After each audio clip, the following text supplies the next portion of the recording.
Aimee Rae Beaulieu was born on June 22, 1972, to parents John Beaulieu and Judy Rowe.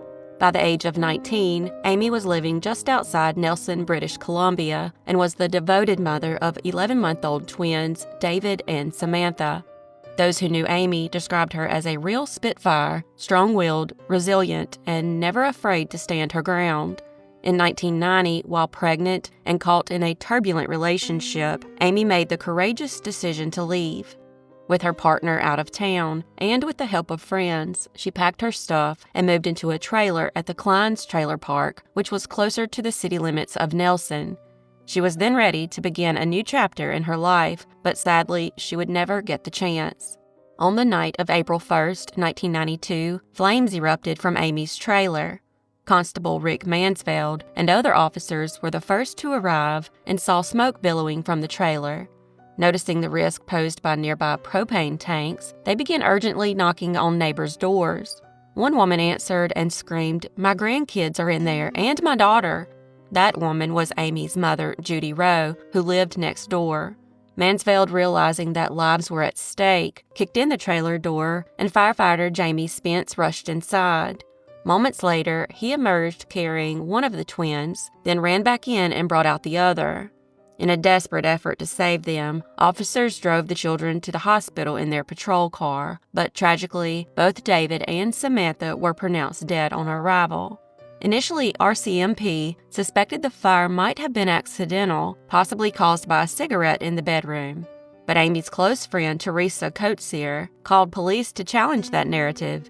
She said there's zero chance that she ever smoked in bed. It was like nails on a chalkboard to people. That was her end of all ends of existence. She would never smoke in her bedroom, ever. Within 11 days, the investigation shifted. Authorities revealed that Aimee had been strangled before the fire was set, and her death was subsequently ruled a homicide. It was then determined that the fire was set in an attempt to cover up the crime.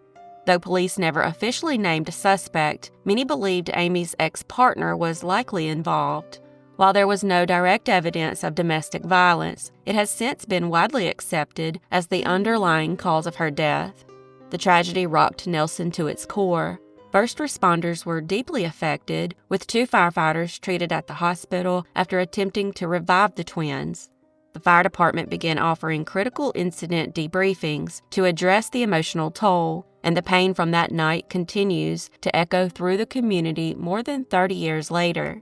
In 1995, to honor Aimee's memory and provide a lifeline to women in similar situations, Nelson Community Services established the Aimee Beaulieu Transition House. The facility, which continues to operate today, was created to offer emergency shelter and support for women and children escaping abuse. Its first program manager, Anna Mascarene, herself a survivor of domestic violence, moved across the country to Nelson in the fall of 1992 to escape an abusive relationship and took on the role at the transition house when it opened. She has remained in that position ever since. Anna believes naming the house after Aimee helps keep her memory alive. Since opening, the Aimee Beaulieu Transition House has helped nearly 25,000 women and children. The program offers 8 beds and provides 30-day stays, which often extend due to a housing shortage in the Nelson area. It helps women plan their escape, ensure their safety, and navigate legal and emotional support. Aimee's case also indirectly sparked another lasting safety initiative in Nelson. When firefighters examined her trailer, they discovered the smoke alarm had no battery. Neighbors had previously responded to the alarm in the past, but no alarm sounded the night of the fatal fire. In response, Nelson Fire and Rescue began a biannual program of door-to-door smoke alarm checks, a tradition that continues today. Former Fire Chief Simon Gripma, who retired in 2014, kept a photo of Aimee's smoke alarm as a haunting reminder of what might have saved her and her children. For years, Teresa assumed justice had been served, but when she searched for Aimee's name decades later, she was stunned to discover there had been no arrest, only a shelter named in Aimee's honor. Aimee, David, and Samantha were murdered on April 1, 1992, and as of April 2025, their cases remain unsolved.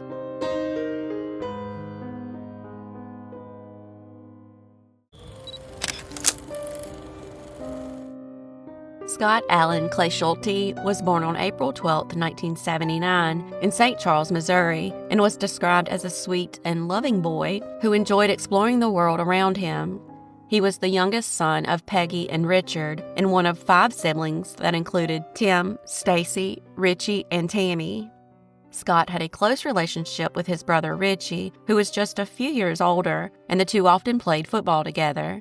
Peggy recalled him as a mama's boy who still loved to snuggle on the couch with her, and his father fondly remembered Scott would drink barbecue sauce straight from the bottle. He was the kind of kid who favored simple pleasures, including barefoot walks, riding his bike, and spending entire days adventuring through the woods and creeks that surrounded his neighborhood. At the time of his disappearance, Scott was a first-grade student at Coverdale Elementary School, and June 8, 1988, marked the last day of the school year. That morning, his parents promised to take him shopping for a new pair of shoes and perhaps out to dinner to celebrate. He watched cartoons that morning before his parents left for work, and their last memory of him was saying, "See you this evening." Scott arrived home from school at about 3:30 p.m., changed out of his school clothes, grabbed a snack, and headed out to play. He stopped by a friend's house, but when that friend couldn't come out right away, Scott went off on his own. Around 4:30 p.m., his sister Stacy spotted him playing on a grassy hill near their home on Leverenz Drive. Shortly after that, a violent thunderstorm swept through the area, dropping heavy rain in a matter of minutes and causing flash flooding. The storm passed quickly, and by the time his parents returned home from work around 5:15 p.m., Scott was nowhere to be found. They were concerned, especially since Scott was afraid of storms, and assumed he had gone inside a neighbor's house. But after checking with friends and neighbors and finding no sign of him, panic set in. At 8 p.m., as darkness fell, the family contacted the police. What followed was one of the largest and most exhaustive missing child searches in Missouri history.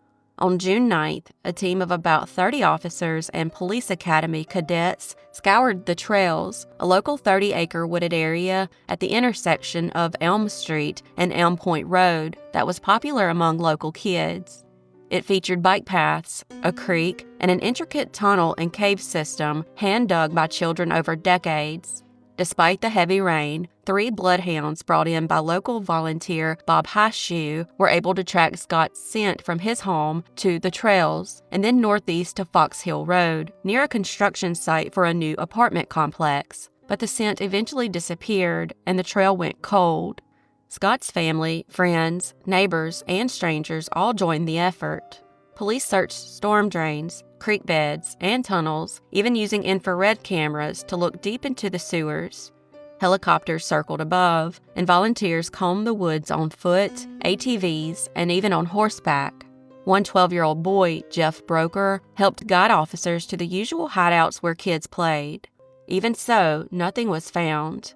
Theories ranged from Scott being swept away by floodwaters to being abducted.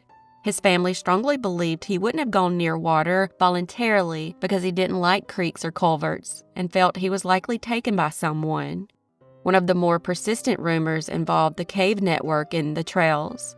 On July 5, 1988, police brought in excavation equipment and bulldozed the tunnel system in case Scott had taken shelter there during the storm and had been buried in a collapse. The caves, which extended up to 40 feet into the hillside, were never reinforced and had long been a safety concern. However, once again, there was no sign of Scott. In the weeks following, the neighborhood remained tense. Police received dozens of tips, including one from a woman who claimed to hear a child's voice calling for help near the trails. The search left an emotional toll on the family. Richie didn't want to play football anymore without his brother, and Tammy, just 6 years old, couldn't fully understand what had happened. Then, in 1990, tragedy struck again. 8-year-old Benjamin Hurt and 7-year-old Todd Pig Jr., who went by TJ, vanished near the same woods. Their bikes were found abandoned, and hours later, their bodies were discovered. Both had been strangled to death. The community reeled, fearing a serial predator might be targeting children. Rumors swirled that the new case was linked to Scott's disappearance. However, just days later, police arrested Benjamin's 13-year-old brother, Zachariah Hurt, who confessed to the killings. A 10-year-old boy was also arrested for hindering prosecution. Due to their ages, neither could be tried as adults. The shocking revelation silenced speculation that Scott's case was related, especially since Zacharian was only 10 years old when Scott vanished, and the bodies of TJ and Ben were not concealed. In 1992, the woods surrounding the trails were torn down for highway development. While it marked the end of a haunting chapter for many, the Kleeschultes continued hoping for answers. Peggy remarked that she still didn't let her children go near that area, and the loss lingered every day. Over the years, there have been multiple developments, but none have led to a resolution. In 2007, investigators looked into a possible link between Scott's disappearance and Michael J. Devlin, who was found to have abducted 2 boys, Sean Hornbeck, missing since 2002, and Ben Omby, abducted in 2007. Both were found alive in Devlin's Missouri apartment. Though authorities formed a task force to investigate Devlin's possible involvement in other missing child cases, no evidence connected him to Scott. The task force disbanded later that year. In 2011, police reopened Scott's case and executed a search warrant at a nearby home, drilling through concrete and using cadaver dogs, but found nothing. 2 years later, in 2013, a Florida inmate named Chuck McKelly, a former police officer turned jailhouse informant, claimed his former cellmate was responsible for Scott's abduction and the murders of over a dozen other women and children. He provided documentation, but no new evidence emerged. Despite the decades that have passed, the Kleeschultes have never given up hope. Richard and Peggy still live in the same home Scott left from that day. His family continues to honor his memory and seeks answers, not just for closure, but for justice. Scott was 4 foot 4 inches, weighed 60 pounds, and had brown hair and blue eyes. Scott Allen Kleeschulte went missing on June 8, 1988, and as of April 2025, he remains missing, and this case remains unsolved.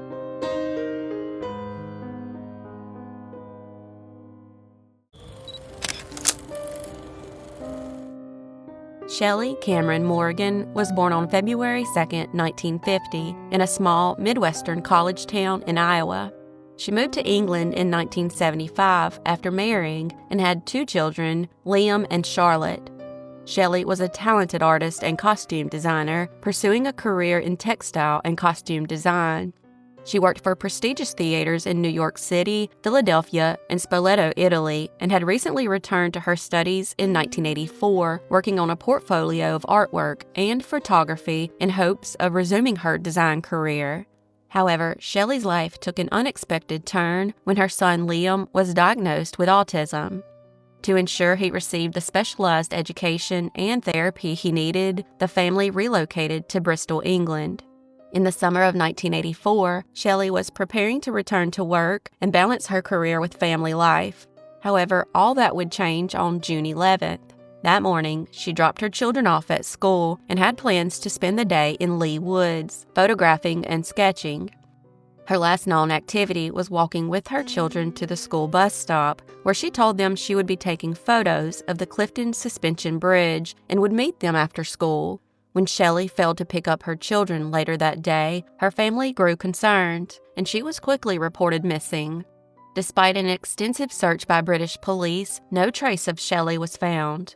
4 months later, on October 14, 1984, Shelley's skeletal remains were discovered by children playing in the woods near Backwell Hill, close to the Bristol airport. She had been brutally stabbed multiple times, and signs suggested the attack was sexually motivated. A pair of torn tights were found near her ankle bones, and her sandals were discarded in nearby bramble bushes. Her camera, a 35mm Olympus OM20 with serial number 1032853, her distinctive multicolored carpet bag, and her clothing were never recovered. These missing items remain central to the investigation and might still be in circulation or with collectors, possibly taken by the killer as trophies. The investigation into Shelley's disappearance and murder has been long and frustrating. Several unconfirmed sightings of Shelley were reported, including one witness who believed they saw her speaking to someone in a blue van near Ashton Court Estates. There were also reports of a woman matching Shelley's description seen in a yellow lorry on Backwell Hill Road, but none of these sightings could be verified. In 2019, Avon and Somerset police received a potential breakthrough when they found 2 postcards from a local charity calendar. These postcards depicted scenes of the River Avon and St. Andrew's Church, areas connected to Shelley's movements on the day she disappeared. The police have not disclosed how they obtained the postcards, but they are believed to have been taken by the killer, possibly alongside Shelley's missing camera. Shelley's case remains one of the most haunting unsolved mysteries in the Bristol area. Her murder may also be linked to 3 other similar murders in the area. Melanie Rode, a 17-year-old girl, was murdered 2 days before Shelley in a similar fashion, having been sexually assaulted and stabbed to death. Her killer, Christopher Hampton, was brought to justice in 2016, 32 years after her death. The detective who played a pivotal role in solving Melanie's case strongly believes that Hampton is responsible for Shelley's murder, as well as the deaths of 2 other women, Linda Guest, who was found dead in Frampton Cotterell in 1985, and Helen Fleet, who was killed in Weston-super-Mare in 1987. All 4 women were sexually assaulted and stabbed to death, and all lived in areas where Hampton had worked as a painter and decorator. The method of killing in each case was the same, a frenzied knife attack. As the investigation continues, Shelley's family remains committed to finding the truth about what had happened to her. Shelley Morgan was murdered on June 11, 1984, and as of April 2025, this case remains unsolved.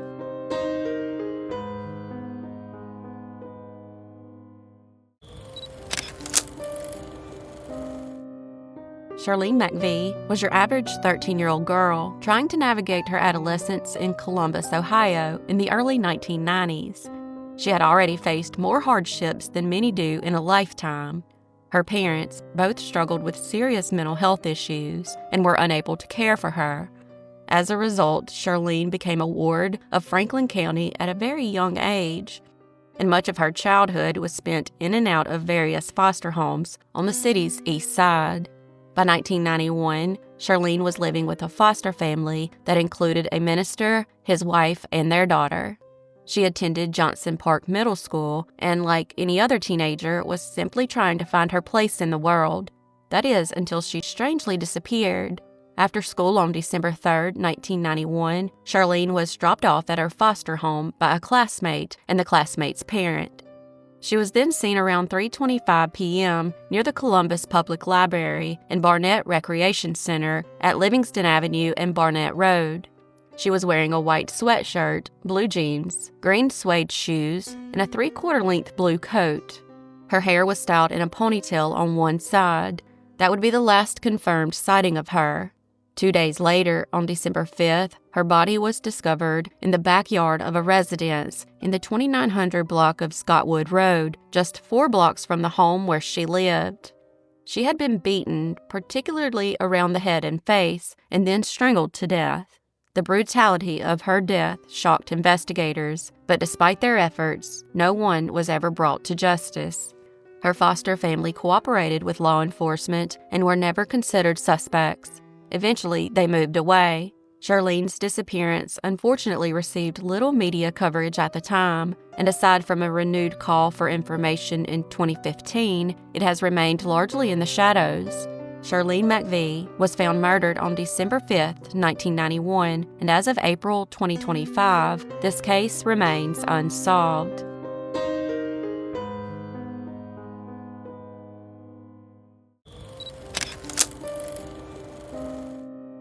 Tracy Marie Kroh was born on April 16, 1972, to Ivan and Ellen Kroh in Millersburg, Pennsylvania. A quiet and studious 17-year-old, Tracy was known for her responsible nature and had no known enemies. Sadly, she would never make it to her 18th birthday after disappearing in the summer of 1989. On the evening of August 5, 1989, Tracy was last seen trying to visit her sister and brother-in-law at the Alex Acres trailer park about 7 miles from her home. However, when she arrived, they were not home, so Tracy left a barbecue grill and some grocery store coupons on their porch before heading back. After leaving, she never arrived home and was never seen again. Her disappearance initially went unnoticed, as her parents assumed she had spent the night at her sister's house, a frequent habit of hers. However, when they realized she hadn't, they reported her missing the next day. The following evening, her 1971 Mercury Comet was found abandoned in Millersburg's town square, but there was no sign of Tracy. The square was a popular spot for teenagers, and witnesses recalled seeing a young woman resembling Tracy sitting on the steps of a store earlier that evening. Despite this, there was no further trace of her. 4 years later, in December 1993, parts of Tracy's wallet, including her driver's license and National Honor Society card, were found near Weconisco Creek, about 9 miles from Millersburg. This discovery reinvigorated the investigation, which had previously focused on Tracy's boyfriend. Authorities believed she may have been on her way to see him when she disappeared, but no substantial evidence linked him or his family to her disappearance. In 2019, the investigation took a dramatic turn when Matthew Webster, a key figure in the case, was charged with perjury. He had allegedly admitted to a witness, Holly Mallett, that he had been involved in Tracy's sexual assault and murder. However, Webster denied this when questioned under oath. Despite the denial, he pled no contest to felony perjury in December 2019 and was sentenced to a short prison term. Mallett, who had also testified under oath about her knowledge of the case, was charged with perjury in 2020. Both Webster and Mallett were implicated in lying about the case, but neither faced charges related to Tracy's actual disappearance. In May 2022, Mark Eugene Warfel, a man with a criminal history and the biological father of Tracy's younger sister, was publicly named a suspect in her disappearance. At the time, Warfel, 89 years old, was suffering from dementia, and his mental competency was questioned in relation to his possible involvement. Warfel had previously been linked to other criminal activities, including the death of his wife and multiple sexual assaults on women. Despite multiple searches of his property, including a 2023 controlled demolition of a home he once owned, no evidence of Tracy was found. Tracy's sister then wore a wire and confronted Warfel in a prison hospital.